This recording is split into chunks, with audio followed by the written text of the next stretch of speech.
Hello dear students, today I am going to tell you this wonderful chapter 2, the address for class 11th, and the author of this chapter is Margot Minko. बेटा ये जो कहानी है ये एक ऐसी लड़की के बारे में है जो युद्ध समाप्त होने के बाद अपना सामान ढूंढने जा रही है और बहुत कोशिशों के बाद वो सामान ढूंढ भी पाती है, लेकिन वो सामान उसको उसकी माँ की याद दिलाता है और अपने खुशनुमा पलों की याद दिलाता है, तो वो बहुत दुखी हो जाती हैं और दोबारा उस सामान को वहीं छोड़ देती है और वहाँ से चली जाती है। तो ये जो स्टोरी है ये एक पायग्नेंट अकाउंट है, एक डॉटर, जैसे मैंने आपको बताया, पायग्नेंट मतलब फीलिंग ऑफ सोरो, सोरोफुल भी लिख सकते हैं जैसे मैंने आपको बताया। और ये बात कहाँ की है? हॉलैंड की है। और वो सामान मिलने के बाद वो बहुत दुखी होती हैं, उसको अपनी मम्मी की याद आती हैं, अपने खुशनुमा पल याद आते हैं, तो वो डिटरमाइन करती है, फ़ैसला लेती है और ज़िंदगी में आगे बढ़ती है और उस सामान को वहीं छोड़ देती है। आगे देखते हैं कैसे शुरुआत होती है इस स्टोरी की। मैं एक घर में पहुंची और मैंने उस औरत से कहा कि क्या तुम मुझे जानती हो? वो औरत मुझे ढूंढने लगी जैसे कि कुछ तलाश रही हो, और उसने थोड़ा सा दरवाज़ा खोला हुआ था, अचिंक मतलब थोड़ा सा दरवाज़ा खोला था, और उसने मुझे कहा कि वो मुझे नहीं जानती। तो मैंने उसको बताया कि मैं एस की डॉटर हूँ। उसके बाद भी उसने ऐसा लग रहा था कि वो दरवाज़ा नहीं खोलना चाहती और मुझे नहीं पहचानना चाहती। उसके फेस को देख के, उसके हाव भाव को देख के ऐसा लगता था कि वो मुझे बिल्कुल नहीं पहचानी और वो मुझे चुपचाप घूर रही थी। स्टेयरिंग मीन्स घूर रही थी। थोड़ी देर के लिए मुझे लगा कि मैं गलत जगह आ चुकी हूँ, और बहुत साल पहले मैंने उसको एक झलक ही देखा था। सो यहाँ पे जो फ्लीटिंगली वर्ड है, इसका मतलब हल्के हल्के चलते चलते ही मैंने उसका एक झलक देखा था, और हो सकता है मैंने किसी गलत घर की घंटी बजा दी हो। तो वो जो औरत थी वो चाहती थी कि मैं वहाँ से चली जाऊँ। उसने मेरी मम्मी की हरी कार्डिगन पहना था, हरे रंग का स्वेटर पहना था, और उसमें लकड़ी के बटन थे जो कि धोने से उनका रंग जा चुका था, और वो मुझे देख रही थी। जैसे ही उसने ये देखा कि मैं उस कार्डिगन की तरफ घूर रही हूँ तो उसने दरवाज़ा और बंद करने की कोशिश की। अब मुझे लगा कि मैं सही पते पर हूँ। जब मुझे लगा कि मुझे पक्का यकीन हो गया कि उसने मेरी मम्मी की स्वेटर पहनी हुई है, तो उसको मैंने कहा, नहीं तुम मुझे जानती हो। फिर उस औरत ने कहा, अरे तुम वापस आ गई? मुझे तो लगता था कोई वापस नहीं आता, तुम कैसे वापस आ गई? उसके पीछे एक पैसेज था, एक रास्ता था, और दरवाज़ा खुल रहा था, बंद हो रहा था, और एक अजीब सी स्मेल आ रही थी। मस्टी मतलब होता सीलन की स्मेल आ रही थी। तो उस औरत ने कहा, मुझे माफ़ करो, रिग्रेट का मतलब पश्चाताप, मुझे माफ़ करो, मुझे खेद है, मैं तुम्हारे लिए कुछ नहीं कर सकती। मैंने उस औरत को कहा कि मैं ट्रेन का सफ़र तय करके आई हूँ, मुझे बस थोड़ी देर के लिए तुमसे बात करनी है। फिर उस औरत ने कहा कि अभी मैं तुमसे बात नहीं कर सकती, किसी और समय आना। और ऐसा कहकर उसने बहुत ध्यान से दरवाज़ा बंद किया कि घर के अंदर के लोगों को पता ना चले।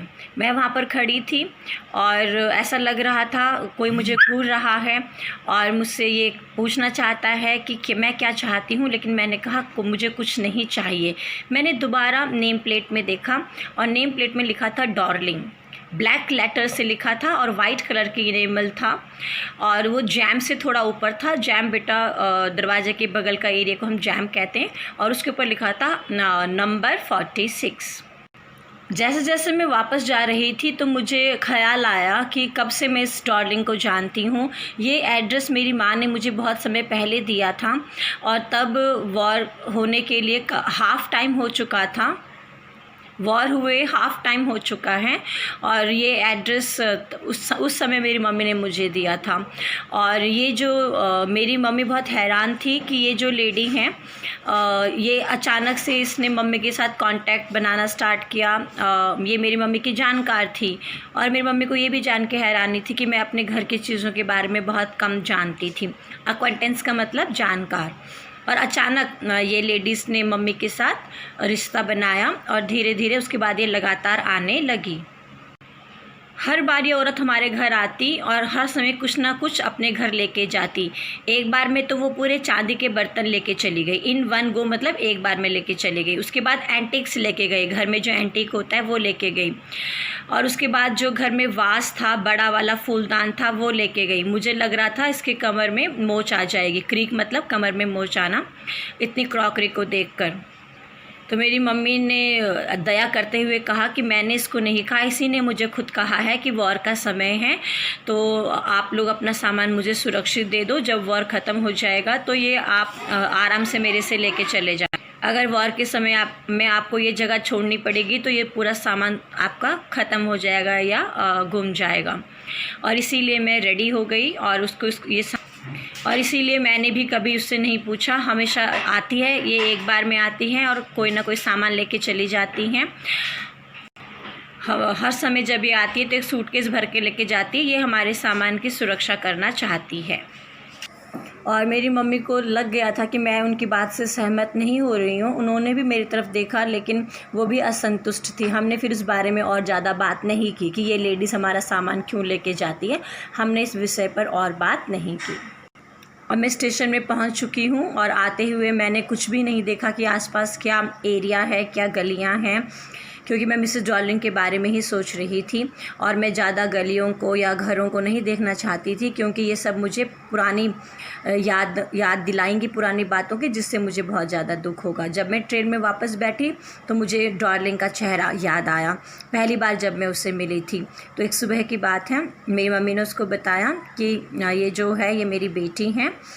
और उस लेडी ने मुझे देखा, उसके हाथ में एक सूटकेस था और उसने एक बड़ा सा कोट भी पहना हुआ था, ब्राउन कैप पहनी हुई थी जो कि शेपलेस थी, अच्छा आकार उसका नहीं था। और फिर मेरी मम्मी ने मुझे बताया कि ये मार्कोनी स्ट्रीट में रहती हैं एंड हाउस नंबर 46। मैंने बहुत समय वेट किया वहाँ जाने के लिए। लिबरेशन के बाद, आज़ादी के बाद शुरू में तो मेरा दिल नहीं किया कि मैं उन सामान को लेके आऊँ, क्योंकि मैं बहुत डरी हुई थी, क्योंकि इन सब सामान का रिश्ता मेरे पास से था जो अब पास्ट अब मौजूद नहीं है। और ये सब सामान अब मैं लेके क्या करूँगी जो कि इतने समय से कबर्ड में पड़ा हुआ था। लेकिन धीरे धीरे जो हालात थे वो नॉर्मल हुए, इंसानों को आराम से खाना पीना मिलने लगा, चैन की नींद मिलने लगी, कोई डर का माहौल नहीं रहा, हम आसानी से यहाँ वहाँ जाने लगे। तो अचानक एक दिन मेरे दिल में क्यूरियोसिटी हुई, ईगरनेस हुई, इच्छा हुई कि मैं उस सब सामान को लेके जाऊँ। पोजेशन मतलब सामान, मैं उस एड्रेस पे जाऊँ, मैं उस सामान को टच करूँ, अपनी चीज़ों को देखूँ, ऐसे मेरे दिल में लालसा हुई। और इसीलिए मैंने मिसेस डॉर्लिंग के घर में जाने का निर्णय लिया। अब मैं दूसरी बार वहाँ पे गई तो मुझे 15 इयर्स की एक लड़की मिली। मैंने उससे पूछा मम्मी घर में है कि नहीं। उसने कहा कि मम्मी एरेंट पे गई है। एरेंट होता है शॉर्ट जर्नी।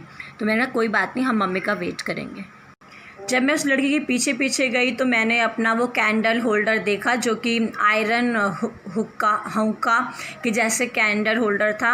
हमने कभी उसको यूज़ नहीं किया क्योंकि वो बहुत ज़्यादा कम्बरसम था। कम्बरसम मतलब कोई ऐसी चीज़ जो बहुत दिखने में बड़ी हो लेकिन ज़्यादा सुंदर ना हो। बिग एंड अब्सर्ड मतलब बड़ा हो दिखने में और सुंदर ना हो। फिर उसने मुझे कहा कि तुम बैठो, और उसके बाद वो लिविंग रूम में गई और मैं वहाँ पे रुकी, बैठी, और मैं बहुत डरी हुई थी क्योंकि मैं एक ऐसे में थी जिसको मैं नहीं जानती और मैं इन सब चीज़ों के बीच में थी उस माहौल से मैं वाकिफ़ नहीं थी। इन सब सामान को इन सब सामान को देखना चाहती थी, लेकिन अब मुझे बहुत बुरा लग रहा है जिस तरीके से इसको रखा गया है। इतने बुरी तरीके से रखा गया है, इतनी मगी स्मेल है। मगी का मतलब मिटाली स्मेल, सीलन की स्मेल है, और मेरी हिम्मत नहीं हो रही थी कि मैं आसपास देखूं। वो लड़की एक चेयर लेके आई, मैं बैठी और मैंने वहाँ पे टेबल क्लॉथ को देखा और फिर मुझे याद आया कि ये टेबल क्लॉथ कहीं कोने में जला हुआ होगा। फिर उस लड़की ने कहा कि मेरी मम्मी आने वाली है और मैंने उसके लिए चाय बनाई है, क्या तुम चाय लोगे? तो मैंने मना किया। तो जब मैंने उस लड़की को देखा तो वो चाय डाल रही थी कप्स में, और ये जो बर्तन थे ये सब हमारे बर्तन थे, और ये सब मुझे अपने पहले टाइम की फिर याद दिलाने लगे। और इस लड़के का भी अपने माँ के जैसे ब्रॉड बैक था। फिर मैंने एक बॉक्स को देखा, मैंने कहा वाह ये कितना अच्छा बॉक्स है। तो उस लड़के ने आवाज़ सुना, उसने कहा अच्छा तुम्हें पसंद आया, हमारे पास तो ऐसा बहुत सारा सामान है, अपने आप ही यहाँ वहाँ देख लो। और फिर जब मैंने देखा तो जब मैंने उस सामान को देखा जो कि एंटीक पीस था, वो हमारे घर से डॉर्लिंग लेके आई थी, और मुझे उसके हाथ को देखने की ज़रूरत नहीं थी कि वो कहाँ पॉइंट आउट कर रही है। टी टेबल के ऊपर मैंने देखा, वहाँ पर एक प्यूटर प्लेट थी, और जब मैं छोटी थी तो मैं चाहती थी कि इस प्यूटर प्लेट में मैं एप्पल खाऊं। फिर उस लड़के ने बताया कि हम इस प्लेट को ऑलमोस्ट हर चीज़ के लिए यूज़ करते हैं। और उसके बाद टेबल क्लॉथ पर मुझे जलने वाला निशान मिल गया। उस लड़की ने मेरे तरफ प्रश्नात्मक दृष्टि से देखा। क्वेश्चनिंगली मतलब प्रश्नात्मक दृष्टि से देखा।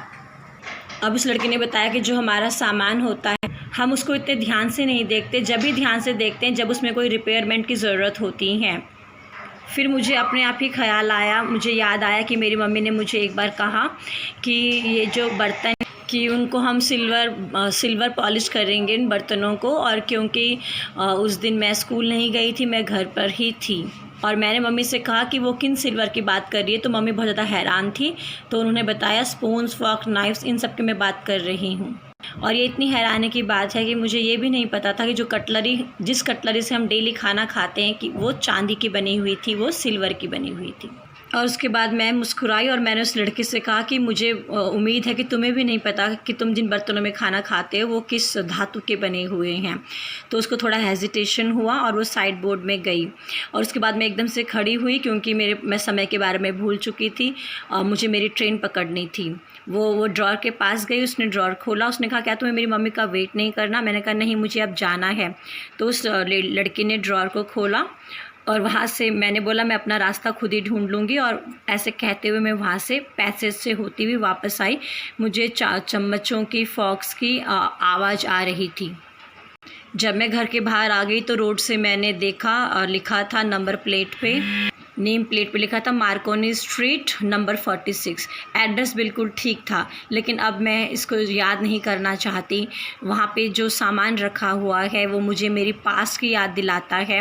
और अब इन सामान का मेरे ज़िंदगी में अब कोई वैल्यू नहीं है, क्योंकि अब ये किसी और के घर में रखा हुआ है। और जिस तरीके से रखा हुआ है, जिस विचित्र माहौल में मैंने इनको देखा, अब इनसे मेरा दिल हट चुका है और ये मुझे मेरी पास्ट की याद दिलाता है। तो इसीलिए अब मैंने विचार किया कि ये मुझे यहाँ पे छोड़ देना चाहिए। और इसके साथ साथ मेरा कमरा इतना छोटा है और इतना अच्छा भी नहीं है। उसकी दीवारें इतनी ख़राब हैं और इसमें इतना स्पेस भी नहीं है कि ये सामान मेरे कमरे में आए। तो इस प्रकार ऑथर हमें 2-3 बातें बता रहा है। एक कि ये जो सामान है ये उसको उसकी पास्ट की याद दिला रहा है, जो अब उसके लिए बहुत दुखद है। दूसरा, उसका कमरा इतना छोटा है जिसमें वो ये सामान फिट नहीं बैठेगा, इसीलिए वो निर्णय लेती हैं और इस सामान को यहीं रखना चाहती है और इस एड्रेस को भूलना चाहती है। रिजॉल्व मीन्स डिटरमाइंड करना। सो आई होप बेटा आपको स्टोरी समझ में आई होगी। Thank you.